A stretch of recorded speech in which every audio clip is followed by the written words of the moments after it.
What's going on, good people? The boxing professor, Coach Reese, coming at you again with another instructional video 2 to the Boxing for Beginners series. And today we're going to talk about throwing your first punch, which is the jab.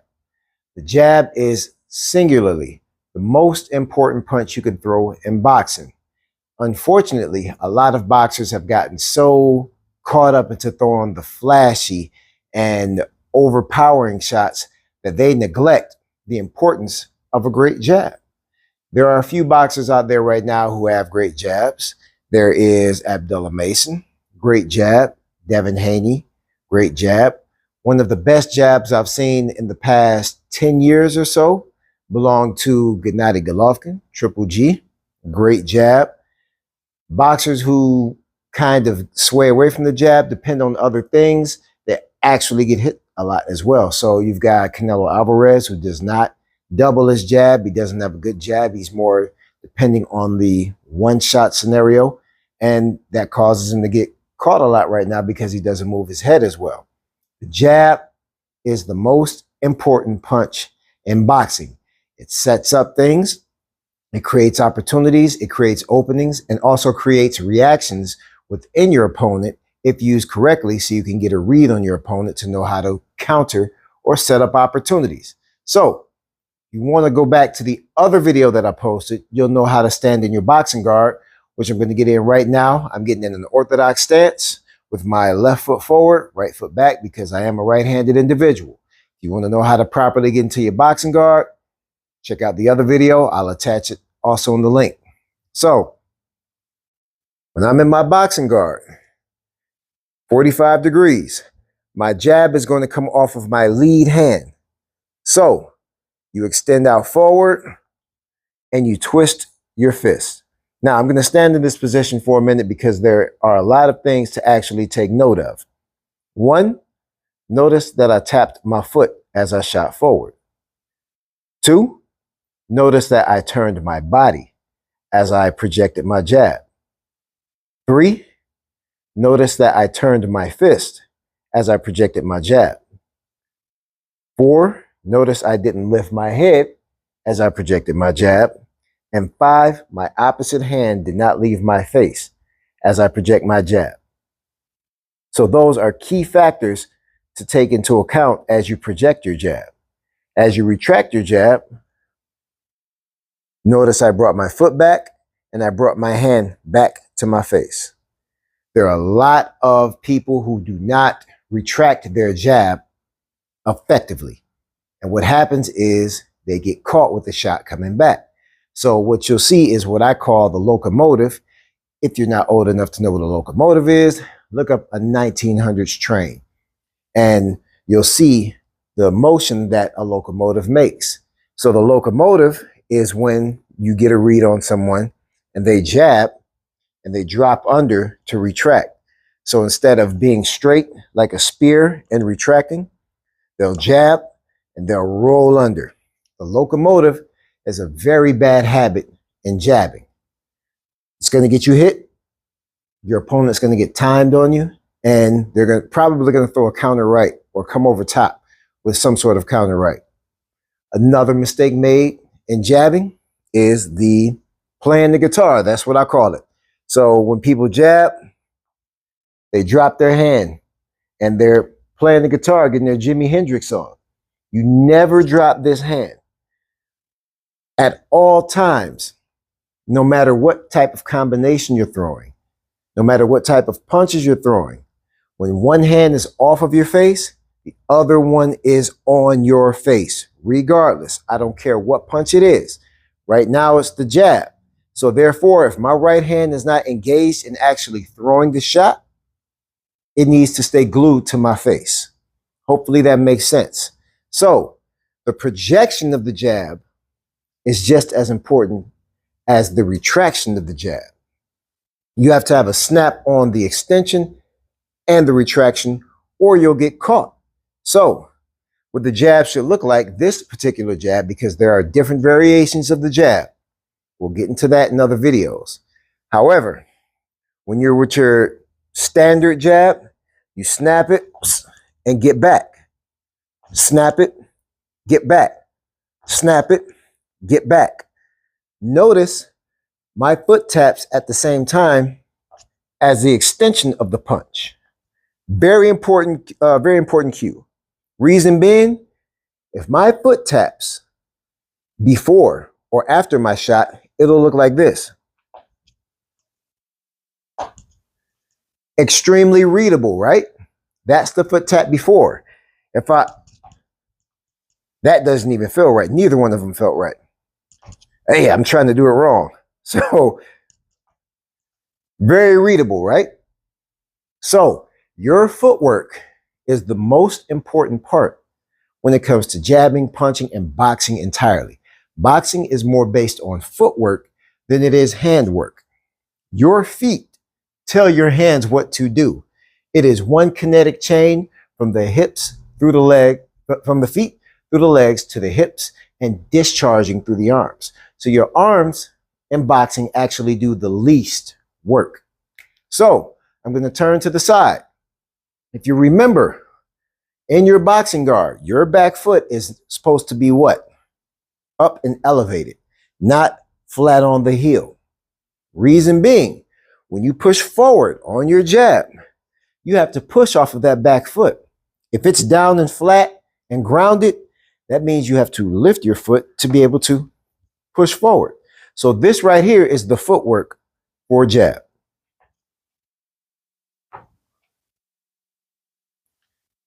I'm moving on the balls of my feet, not the heels.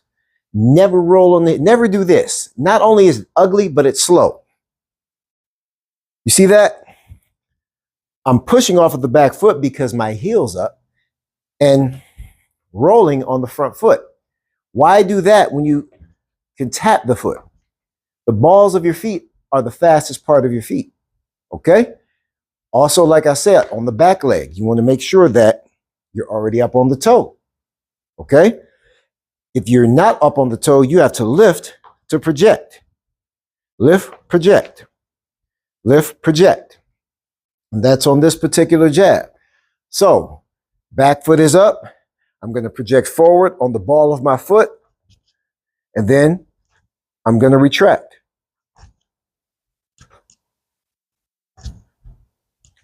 Notice my step is not huge. It's subtle. Boom.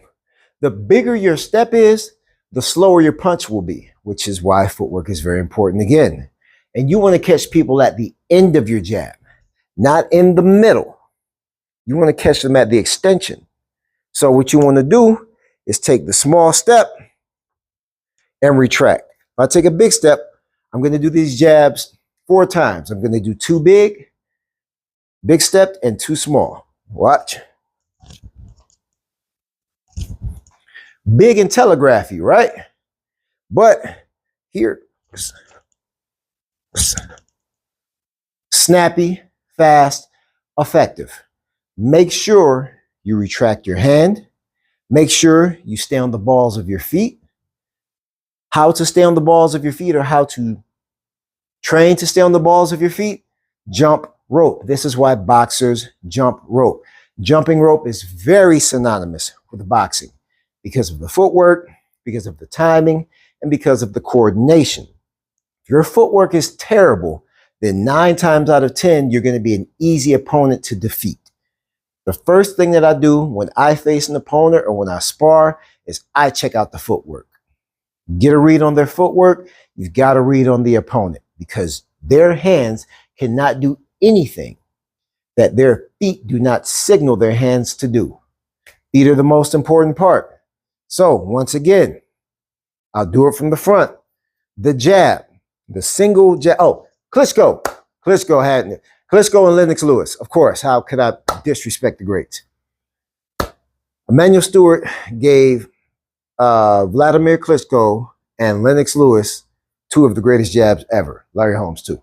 So that's not Emanuel Stewart there. But anyway, so the jab. Once again, the lead jab. I'm in the right-handed stance. I am an orthodox individual. So shooting the jab, project it, turn the body. Don't forget to turn the body. The reason you want to turn the body is if I don't turn the body, watch what happens. I just lost about 3 to 4 inches of range by not turning my body. My logo is out there somewhere. It's flat against that wall. It shouldn't be here. It should be here.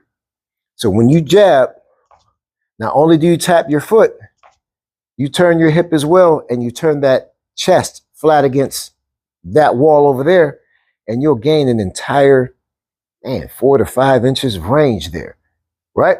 A lot of people are stiff and don't twist at the hips, especially a lot of you men. Listen, fellas, this is not a sexist approach, but a lot of you are stiff in the hips naturally, and it's okay. Stretch. I also have a stretch video on my YouTube channel. I have 2 different ones. You guys have to stretch and loosen up your body. So not only do you have to have great footwork, but you have to have good mobility. You have to have good thoracic mobility. You have to be able to twist and turn. I'm telling you, these are all cues that go into the sweet science. The sweet science is a gumbo of all of these things that I'm telling you, and all of these things that I'm going to continue to teach you. So stay patient, stay consistent, and you'll actually learn a lot right here. I'm actually giving away a lot of game right here in this series. So once again, boom, tap the foot, turn the body, reach, twist the hand, chin down, opposite hand on the face. Snap it, get it back. Snap it, get it back. Also, from the side, snap it, get it back. Snap it, get it back. Snap it, get it back. That's how you throw the lead jab in an orthodox stance. Your southpaw, just reverse everything I said on the left with the right, and with the right on the left. It's really that simple. Practice, practice, practice. Never get tired of practicing, especially your basics. I'll always hone in on this. Your basics is how you defeat an opponent. People sway away from the basics because they see all these cool, tricky, Floyd Mayweather type of pad work, and that's not even reality because the pad man is doing most of the work, and the fighter is doing the baby punches and doing all of the collective things and the, how can I say, the trickery that doesn't even convert into real boxing. Real boxing is a combination of doing the basics fluidly. How well can you do the basics? Can you switch the basics up a bit? How well can you blend your basics? Every knockout that you see is basic. Nothing fancy happened. Nothing over the top happened. Master your basics. Practice your basics. 3 3-minute rounds at least. So go back, watch the boxing stance video, how to get into your boxing stance. Practice that. 3 3-minute rounds. Just sit there in your boxing stance and hold it.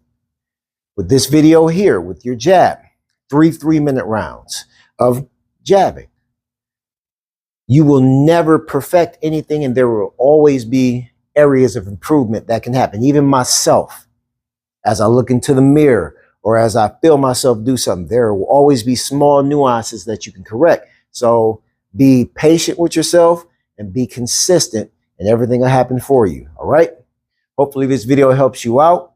Next video will be dropping tomorrow. I hope to stay consistent on this, and I will stay consistent on it. No hope. I'm going to stay consistent with it and make sure that you guys are getting all the tools that you need to become an efficient boxer. All right. Like, comment, share, subscribe.